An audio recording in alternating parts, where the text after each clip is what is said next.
Okay, welcome to APA Format Made Easy. My goodness, is that even possible?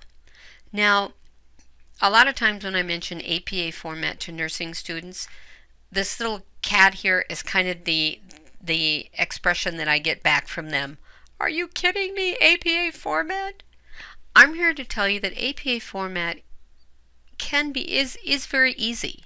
And it's possible for it to be easy. We just have to kind of break it down into sections to where you're able to understand it and to perform it competently. Okay? So moving on from our little friend the cat here. So what actually is APA? APA stands for American Psychological Association. It's used to cite sources and write papers within social sciences, of which, guess what, the nursing profession is part of that. Okay? We use APA format not only when we write research papers, but when we're writing articles for nursing journals or websites. We also use it when we present projects, when we provide education, or perhaps when we're providing or presenting a recommendation for an idea that is used to improve patient care. Okay? So APA format is really a very integral part of the nursing profession.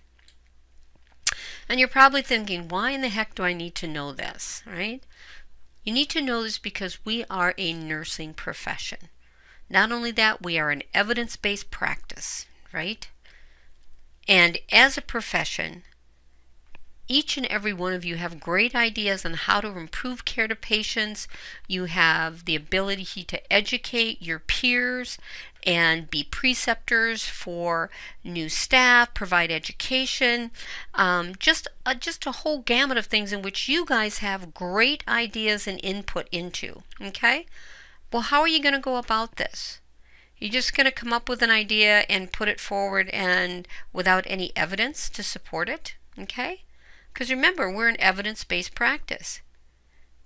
When we present an idea, we have researched this. We have evidence to support our idea. And when we present it, we have to give credibility to the information. So that's where that APA format comes in. We need to have a citation. We need to tell people where we've gotten this information and how this information is credible because, again, we are an evidence-based practice. And also, the ideas that you present, you need to do so in a scholarly, credible, and professional manner. Okay? And again, totally outside the world of academia. You're going to be asked to do education at nurses' meetings. You're going to be asked to do presentations. You may come up with a great idea. You may be the one that comes up with an idea to prevent any falls from occurring, okay? But you know what? In order to get that idea across, again, you have got to present it in that scholarly, credible, and professional manner with valid data to support your ideas, okay? And that's really what APA format allows you to do. And you're also going to need this if you pursue your bachelor's degree. And here's a big surprise. People think, well, when I get my BSN, they'll teach me how to do this. They will not teach you. There's an expectation that when you pursue your bachelor's degree that you have at least a rudimentary knowledge of APA format. And I'll be very honest with you, we are doing a disservice to you as ADN students and members of the proud nursing profession if we do not at least give you the basic understanding of APA format. I know you're getting that a little bit in third semester, and I know you get it in fourth. And I can guarantee you, understanding the basics of APA format will serve you well, not only through your educational career, but your career as a professional nurse as well. So, how do you eat an elephant or APA? Answer, you do it one bite at a time. We need to break it down into very manageable sections, chew on it a while, absorb it, and we're good to go. Okay? So let's start with the basics. Okay? All APA papers are written in New Times Roman 12-point font. That 12-point font is non-negotiable. Not 8, not 9, not 10. It's got to be 12-point font. New Times Roman, if you stick with that font, or excuse me, that type of script, you are going to be fine. You may see a few APA formats that allow Arial or Calibri, but basically New Times Roman is your standard APA format with 12-point font, okay? And the next thing we need to look at is formatting a cover page, because guess what? All APA papers have one, okay? You may not have been asked to do one, but you should have. And now you're gonna be able to know how to do that, okay? And it's easy peasy, okay? So, how do I format my cover page? You begin by creating a running head. All APA APA papers have one, okay? Your running head will appear at the top of the page, and it will contain the title of your paper and the page number, okay? So how do I get a running head? Okay? Very easy. You go to your blank page in Word, and you take your cursor and you click at the top of the page. Hover it around there and click there, and you're going to see the word header followed by small dashes, okay? Once you see that, you're also going to notice that the toolbar is positioned under Design, okay? And along with that, you're going to see there's going to be 3 sections of pages, distinguishing pages, and they're each going to have a little checkbox beside them. One is going to be, I think it's same first page, something else, and then different first page. You always click different first page, because if you don't, really hard to get your APA format to come out right, and it screws up your whole paper. So you click different first page. That is telling the paper that my title page is going to look different than the rest of my paper, okay? So you click different first page. Next, you're going to go to the left side of the toolbar, and when I say left, it's your left because your orientation is that you're looking at the screen of your computer, okay? So you want to go to the left side of your toolbar and click page number. The next thing you want to click underneath that drop down is top of page. Then you're going to see 3 drop downs. You want to click on the third one that says plain number 3. Okay? Once you click on that, you will see a number 1 appear at the right margin. And again, this is you are facing it. It's your right as you face the screen of your computer. You place your cursor next to that number 1 and you type running head just as it appears here, but it's unbolded, okay? I bolded it in this instance so you would understand that the R is the only thing that's capitalized, everything else is lowercase, and then there is a colon. So once you type that, you space twice after the colon, and then you type the title of your paper in all caps. That's very, very important.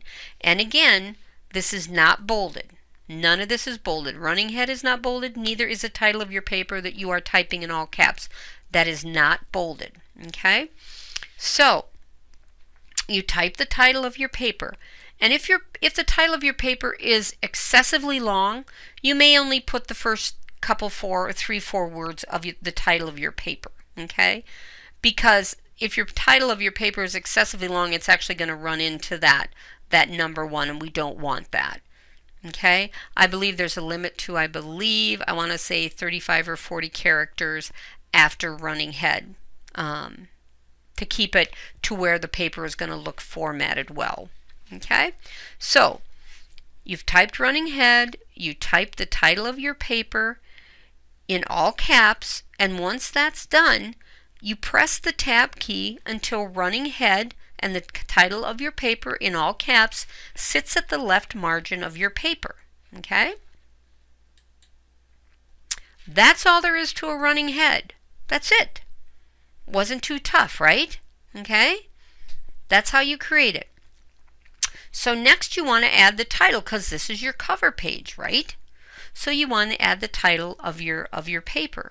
So you take your cursor and you click down below the running head. And when you click on that, down below the running head, okay, kind of get down below there, you will see that the running head and the title of your paper in all caps is going to turn a lighter gray, okay? And now you want to add the title to your paper down in the middle section of your paper, okay? So you simply enter down to about halfway down the page and begin your title.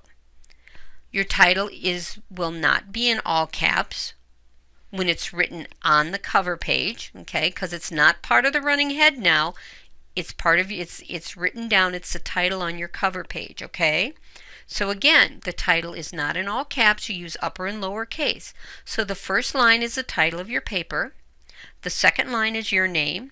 The third line is either the name of your college or university, or when you're a practicing nursing professional, you would use the name of your hospital or facility. For instance, one of my DNP project was supporting nurses in rural health. That was the title of my paper. So the first line was supporting nurses in rural health. The next line was my name, Kimberly S. Schrant, and on the third line was Purdue University. Okay? For any of you, it would be the title of your paper, your name, and Western Technical College. Okay? And these items are all double spaced. Okay? Everything in APA format is double spaced. Okay? So, kind of like New Times Roman 12-point font, double space. Okay? So, once you've done that, you've added your title, and this is really what an example of your APA formatted cover page is going to look like. You see that you have the running head up there, and then the number 1 for first page, and then as it goes down about halfway down, it doesn't have to be exactly half. Okay. Usually they say about enter down, once you have your running head and you click below that, enter down about 6, 7, 8 times. Okay.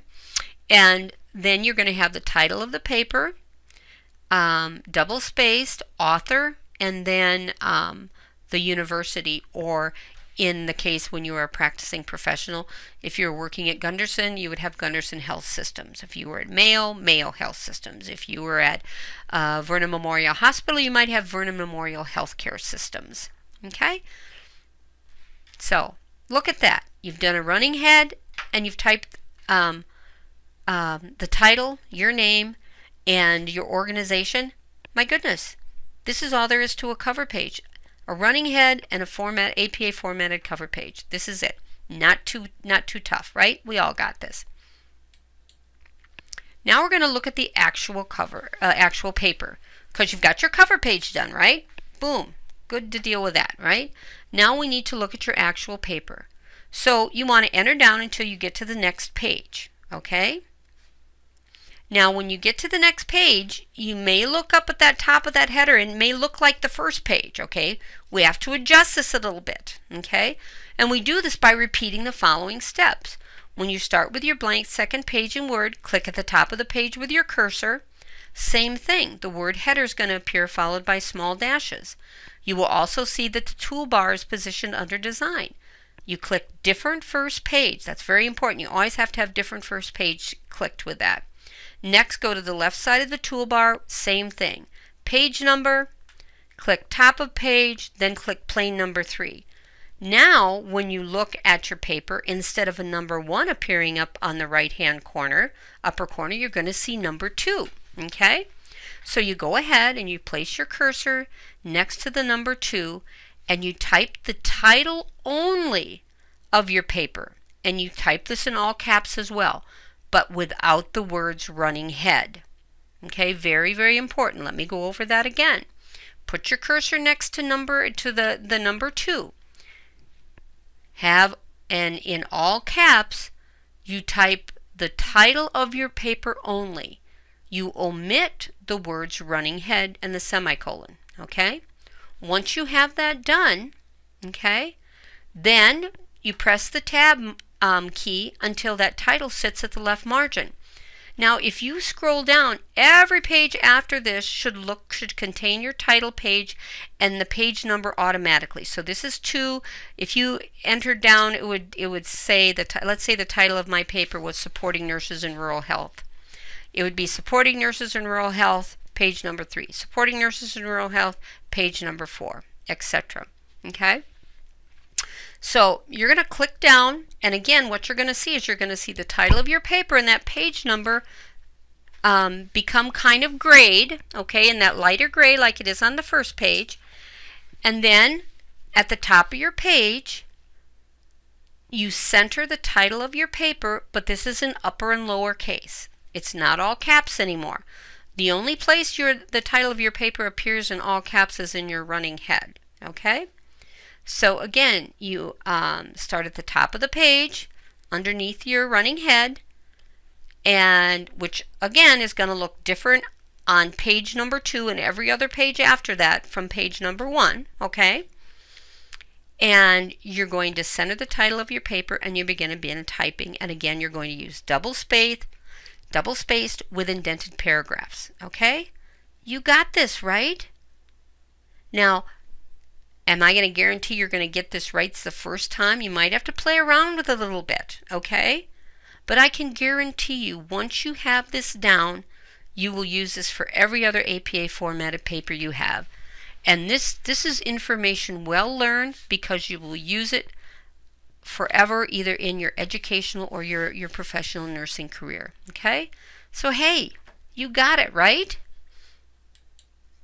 So now this is what your actual paper is going to look like. This is the second page, what it should look like. Okay? Now we see the title in all caps up there in page number 2. And then we see the title of your paper, and then we're beginning an indented paragraph and double spaced, and we're going to continue typing. Now, you don't have to do anything else. You can just type continually on with your paper, okay? Now, if you do want to put subheaders, which you can, your subheaders would be centered and bolded, okay? But basically, you have the foundations down now. You know how to get that cover page done, create a running head, and also begin typing your paper. Okay?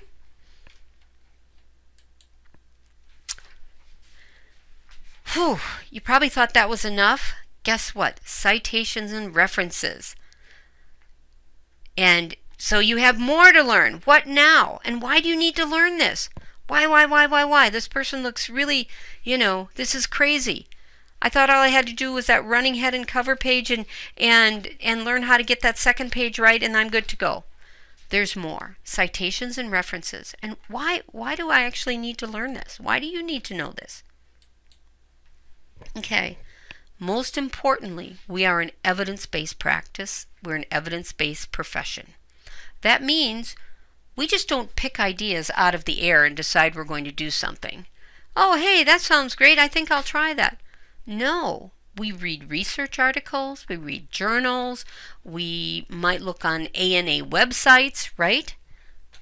We have evidence-based research to support our ideas, okay? And how do we prove that? We prove that through citations and references. Because you all are going to come up with phenomenal ideas. You're going to come up with great ideas, okay? And you want to be able to present them with supporting evidence, okay? You come up with a great idea, you're going to say, well, I came up with this idea because I read all this evidence-based research that said X, Y, and Z was a good idea, and I now think if we incorporate it like this, we're going to be able to improve the quality of care to our patients, okay? But you need to present evidence that supports your suggestions or ideas, okay? But you can't just write something that you didn't originate without giving credit to the original author. And that's really all a citation is. It's all a citation is. It's giving credit to the original author that you might have done some research and they might have authored the research and were instrumental in you coming up with an idea. Okay? And you want to say, I did this credible research to support this new idea I have. Okay? And in doing so, you're giving credit to that original author who did the original research. That's a citation. Okay? We also cite because we do not want to plagiarize material. Plagiarism. What is plagiarism? Okay? It is an act or an instance of using or closely imitating the language and thoughts of another author without authorization and representation of that author's work as one's own, as by not crediting the original author. That means, let's just say Mary Anderson, she teaches CHA 2. Let's say she wrote a great article about the pathophysiology and relationship with increased hydration and regular bowel movements. Okay? And instead of acknowledging she wrote that, you read the article and then you wrote another article and presented that all information all as your own. That would be plagiarism. Okay? However, if you read her article and maybe you had a idea that, let's say you worked at a long-term care facility and you wanted to routinely offer fluids throughout the day, especially in the summer, to your residents, okay? You then might say, it has been proven, and again, you want to use this in your own words. So you've read Mary's article, and her article might state, the increased intake of fluids has a positive effect on bowel movements. Let's say that's what she used. You might say, it has been proven that by increasing hydration promotes routine bowel movements in the elderly. Okay? And in parentheses, you might say Anderson, 2018, if she wrote the article in 2018. Okay? So you've read the research and you're presenting it in your own words. Okay? If you do not cite information, okay, you are in essence passing it off as your original thought or concept. And that's what we talk about. Use your own words and use a citation. You don't want to state verbatim what Mary said. You have a general idea of what her research has promoted, and it supports what you want to do. So you present the evidence based on her research, give her credit for that, but then go ahead and put it in your own words and use it to support your idea. Okay? Does that make sense? It's important that you use your own words, because each and every one of you has a great mind, you have great ideas, great innovative thoughts. Okay? So when we look at citations, okay, we're going to look at using in-text citations. And see right here, I have Penn State 2018. That's because I got some of this information from them. Okay? All right? And we have include an in-text citation when you refer to, summarize, paraphrase, or quote from another source. For every in-text citation in your paper, there must be a corresponding entry in your reference list. And we'll talk about that a little bit later. Okay? But it's important that you have when you talk about something in your paper, that you have a citation, an in-text citation that says, hey, this is where I got this information on. This is in my own words, but this is where I got this.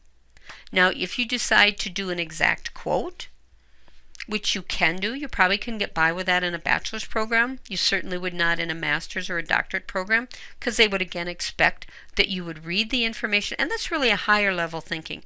Reading the research information and putting it in your own words. And I will tell you, when you do your APA formatted paper at the end of this course, I will not accept any quotations. I want you to give me the information in your own words. Okay? So, for every in-text citation in your paper, there has to be a corresponding reference list. Talked about that. We'll give you more information on that later in the PowerPoint presentation. Okay, APA in-text citation style uses the author's last name and the year of the publication. For example, if I was citing Betty M. Field, who wrote an article that I used in 2005, I would put Field, 2005, in parentheses behind my interpretation, my thoughts, my own words of what was accomplished in her paper, of a point she made that supported the idea that I was promoting. Okay, whatever it is, that's an example of citation. For direct quotations, you need to include the page number as well. For example, if I was saying, and I would put in quotation marks, or let's use Mary Anderson's article that she wrote about increased hydration. We would put quotes, increasing hydration promotes bowel movements, end quote. And then in parentheses, we would put Anderson, 2018, and page 9, if that's where the quote appeared from. For sources such as websites and ebooks that have no page numbers, you can use a paragraph number. Okay? However, again, I would caution you not to use quotations because they are not, they're only used in really exceptional circumstances, and as you continue in your education, there is an expectation that you are able to read information, interpret it, and present it in your own words. Okay? So try to steer clear of those quotations. Plus, I'll tell you what, that's the easy peasy. That's the easy way out. Okay? And here's an example of citation within a paragraph. This is a paragraph from my DNP project. And as you can see in there, I've got 6. My goodness, 6 citations in a, 5, I guess. 1, 2, 3, 4, 5. Yes, 5 citations in one paragraph. Okay? But this is how this looks. Okay? And again, in order to get it all on this PowerPoint presentation, I couldn't double space it, but in reality it would be double spaced. Okay, but what I wanted you to see is how in-text citations look within a paragraph. Okay, so we talked about the citations, talked about the running head, your cover page. You guys got this? Citations have been addressed. Now we need to look at references. Once you've cited information, you have to reference it. Okay? The citation is merely saying, hey, this is the author and this is the year that I got this information from. The reference list that you have, actually, because when people read what you have written, or maybe when you present this education and there's some really good points that you've made, people might want to say, hey, you know what? That's really good information. Where can I find more information about that? And then can look at your reference list, because your reference list is going to include the authors, the title, where you can find that article. Okay? So your reference list appears on a separate page at the end of your paper, and it's centered with the title References in lowercase, no quotation marks. And again, if this, for instance, on the paper that you're going to write at the end of this course, your last page, and again, remember your running head, and the title and the page number, that's all going to kind of follow through immediately. So that's going to appear on this reference page as well. Okay?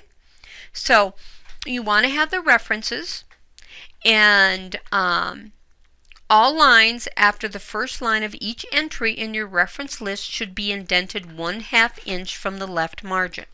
This is called a hanging indentation. And oh my goodness, where did I get that information from? I got it from Purdue Online Writing Laboratory this year. Okay? Authors' names are inverted. That means the last name is first. Okay? And then the initials for each authors of a particular work, for up to including 7 authors. After 7 authors, if there's more than that, which, big surprise here, sometimes there are. My goodness, I have looked at some research articles that had like 15 or 20 authors. You list the first 6 authors and then list the last author's name of the work. Okay? And that again is according to Purdue Online Writing Laboratory. Okay?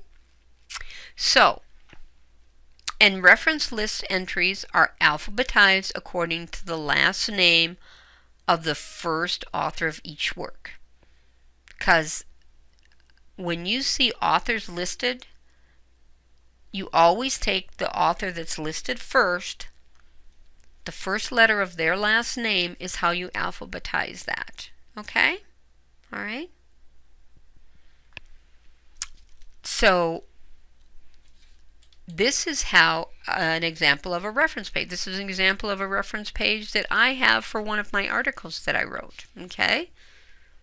So you see we have several, one that have more than one article or authors, some have several authors. Okay? And what you're going to see here is you see the authors, Then you see the title of the article. Let's look at the top one. The authors are Bhuyan, Want, Apoko, and Lin. The title is Rural-Urban Differences in Acute Myocardial Infarction Mortality. Evidence from Nebraska. And the article, the journal that it was in was Journal of Cardiovascular Disease Research. Okay. It was volume 4, issue 4, page 209, and the DOI number is there. Okay. Moving further down, the next reference list has Bragg and Bronner. The title of that article is Losing the Rural Nursing Workforce. Lessons Learned from Resigning Nurses 10. And you will find this article in the American Journal of Rural Health, volume 23. There are the page numbers and the DOI number. So on, and you can just kind of look at this and go through. Okay? This is basically how an example of a reference page. Okay? In conclusion, okay, as I talked before in this presentation, you will be asked to use APA format in the final assignment of this class. It will be done in week 14. You will be writing a paper about the vulnerable populations. I will only require 2 citations and 2 references. Okay? That's the minimum. Okay? And really, this is a work in process. This is to familiarize you with APA format and really prepare you for any further academics that you might pursue, or also to prepare you to be productive members of the nursing profession. Again, I cannot tell you how important it is that when you come up with innovative ideas that promote the quality of care provided to the patients, that you are able to present them in a credible manner, in a professional manner, and in a scholarly manner. And that's really what APA format helps you to do. Okay? Now, the next page you're going to see a list of online resources to assist you as well. And I wish you the very best of luck, and hopefully this PowerPoint has kind of broken this down to a very manageable endeavor for you. And again, you're not going to get it right the first time. You're going to have to play around with it a little bit, but I have some resources listed on the next slide that can help you. And again, remember this. This is so important, not only to you as a nurse, but to the entire nursing profession. So go for it. You know, push the envelope. Stretch and grow, as not only as a student, but as a future nursing professional. Okay, here's some resources. Owl Purdue Writing Online. You go here and you can click in the search button and it will tell you how to do absolutely anything with APA format. And remember, when you are going to some of these sites, you have to make sure that you choose APA format, because there's AMA format, and then there's, I can't remember the other one is. We only want APA format. That nurses own that. Nurses APA format. That's the way it is. Another resource that you have is Citation Machine. This actually will help you learn how to cite and reference information. There's kind of like little blank spaces, and you plug in the information of like the article and the journal and whatnot, and you click a create and it comes up and it says, here you go.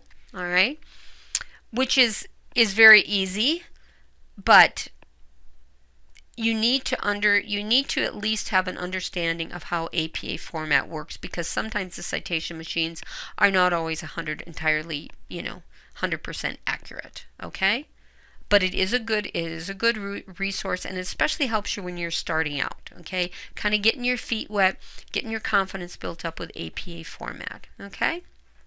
So, and guess what? This is APA formatted, so I better have a reference list for the things that I cited within this PowerPoint, right? And here you go. This is how this looks. This looks a little different because these were all obtained from online resources, okay? And then instead of having a journal, we put retrieved, and you put the website, the web browser address in there, okay? So that's APA format. Please feel free to reach out to me with any concerns, questions. I can help you with this, but don't be afraid of APA format, okay? Get these basic rules under your belt, understand how to the basic format and contents of APA, and it will serve you well, again, not only in your academic career, but also as a nursing professional who really needs to promote great ideas. Because you know what, as a profession, we really have increased credibility now. We have great ideas. We are looked to be problem solvers from anything from staffing issues, patient care issues, even to our healthcare system, okay? But we have to be able to present that information in a way that is respectable, credible, scholarly, and professional. That's what APA format allows you to do. Good luck, and again, please reach out to me with any questions or concerns.